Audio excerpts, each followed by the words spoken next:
5 seconds. Start.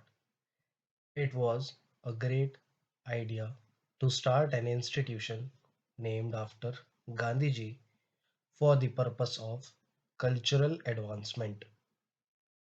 Mahatma Gandhi lived for nearly 80 years. During this long period, there was hardly any aspect of life which he did not touch. Though for those of us who had the opportunity of living when he lived and worked have been really very fortunate. Generations yet unborn will recall with wonder and admiration how millions of us could see him walking this land, talking to people, and actually working with his hands. In the course of his eventful life, he gained unparalleled fame as a political leader. But it will be only a partial view of his life if we think that he was merely a political leader. His political career assumed importance because he fought for the freedom of the country with his unique weapons of truth and non-violence. Not that others before him did not think of freedom of the country or work for it. In fact, many devoted their whole life to this mission. The unique contribution of Gandhiji's lay in the fact that he placed in our hands weapons that brought us our freedom. Non-violence and satyagraha, on which he insisted, were not intended only for political purposes. He looked upon them as the fundamental principles of his life and applied them to every question that came up to him for consideration. He did not claim any time to have evolved a philosophy or a system of philosophy. He was never tired of saying that instead of writing a thesis, he was engaged in the actual application of his principle to concrete problems that came up before him. And if we turn over the pages of column to a very small and minor terms, to him a small item was not unimportant if it involved a question of principle. He was so cautious about the application of his principles that he evolved a whole series of propositions which applied to the life of man. A small incident like the shooting of a monkey or the killing of a calf would attract his attention as much as the big question of the winning of Swaraj.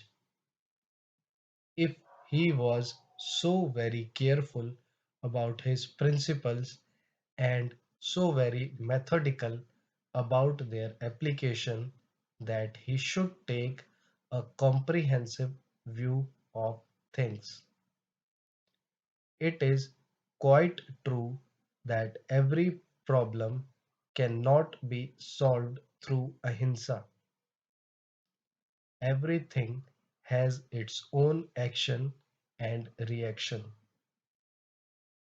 In the world of today, we can find that countries and nations have been fighting one another for many a long years. Within our generation, we have seen two world wars fought for the purpose of ending war. Can anyone in his senses claim that war has ended, or that all this violence which has been there for ages succeeded in ending violence? Whether in the sphere of religion, economics, or politics, violence has never solved any question. If it had solved problems, there would have been no problem left for us to solve. But the fact there still are problems today shows that they have not been solved by the methods so far pursued by governments. Can ahimsa solve our problems? The answer is none too simple. The application of ahimsa to our present day problems is no doubt difficult, but perhaps it is not more difficult than ahimsa. Take the example of an army which fights. If there is a war in one generation, the army is prepared throughout the period for fighting.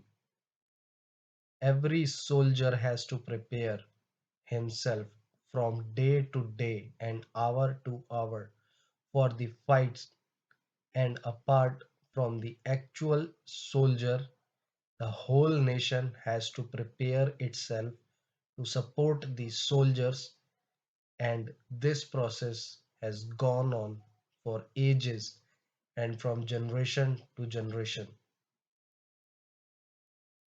Nobody can say that ahimsa has been tried out to the same extent in any country or by any people.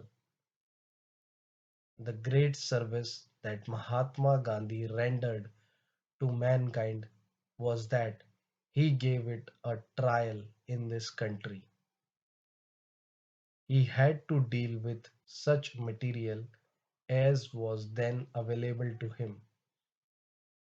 I cannot claim that we were very good material, yet, even with this indifferent material, he was able to achieve his objective. It should not require much effort to imagine that if it is tried on a bigger scale, we can achieve other nobler objectives also. It is a fact that the world today is beginning to turn towards Gandhiji.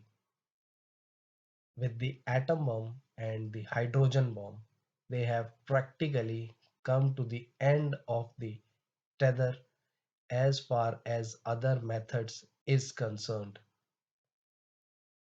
Thoughtful and far-seeing people have recognized that. They are on the lookout for an alternative, and naturally their thought turns to Mahatma Gandhi's method. But unfortunately, there is so far no complete understanding of that method. It will not be right to think that other people are unable to understand Gandhiji.